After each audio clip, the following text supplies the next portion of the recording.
I actually am also a sociology and anthropology major, and I also struggled with the difference between cultural relativism and universals.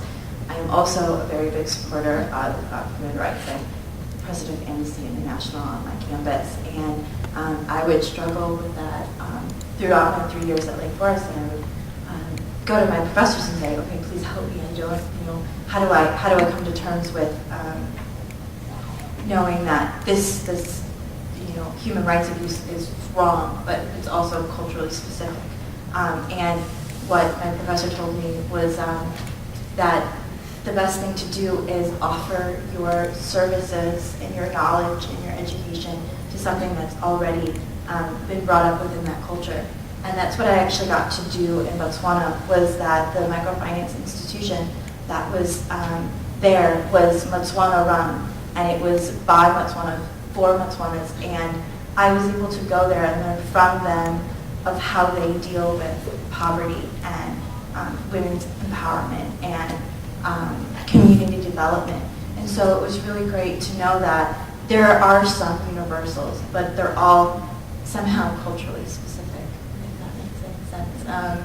And it was just a really wonderful experience to be able to offer my knowledge and learn more and develop that kind of sense of moral responsibility. Okay, anybody else? About a question from up there.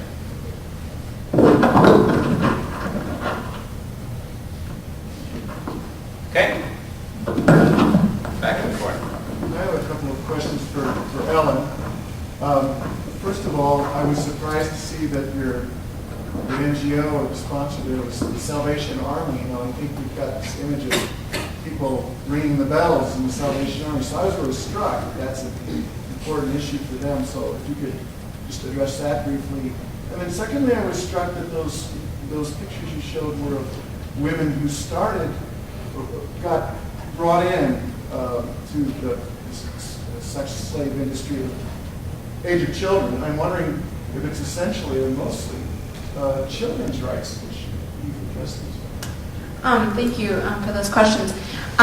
So the first one, yeah, actually before I did my internship, I had the same idea. The Salvation Army is, they have the red kettles and you give them money at Christmas. And during the month of January, I was hosted by a Salvation Army couple. They called them officers. And they worked at the national headquarters. And so I learned all about this organization. And it's not only just a national organization, it's actually international. And they do everything from, they provide food, they have food pantries, but they also have adult rehabilitation clinics for alcoholics. They have therapy groups. They have, they do have groups that work against sexual trafficking around the world, in the Philippines, in India. They have a lot of stuff that are a lot of organizations in California. And I was asking my host mom, what is the Salvation Army? What do they do? And she said that what we try and do is we try and go into a community and they tell us what they need, and then we'll try and meet the need. And so we don't want to go into a community and pose like, oh, I can see you guys need this. We'll listen to what they need, and then whatever it is, we'll meet it. I realized actually also just how important the Red Kettles are. The Salvation Army is one of the best organizations in terms of the money that is spent to the dollar towards the actual cause, better than the Red Cross actually. And that was really impressive. And also I realized that because in local communities, however much money a Red Kettle might get, that's a lot of times kind of their annual operating budget. So just personally, I'm like, okay, I need to start giving to the Salvation Army Red Kettles now more often. But yes, the Salvation Army has a really huge global reach. Secondly, in terms of whether it's primarily a child right issue, no. I would say it is not. Primarily, children are not the primary demographic touched by sexual trafficking. I'm trying to remember exact percentages. I believe it's less than 30% are under the age of 18. It is primarily women, so it's a gendered crime. Men and boys are trafficked as well, but it is primarily women and girls.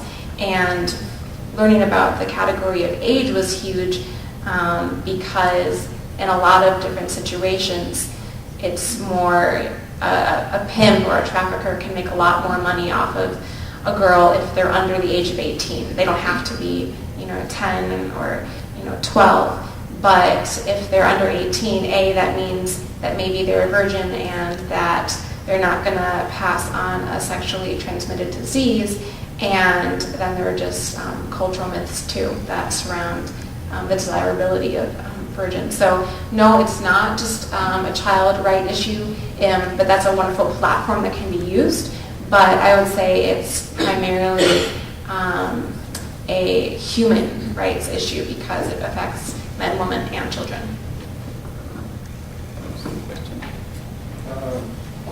Emily and Ken, you both talk about women and empowerment in development economies.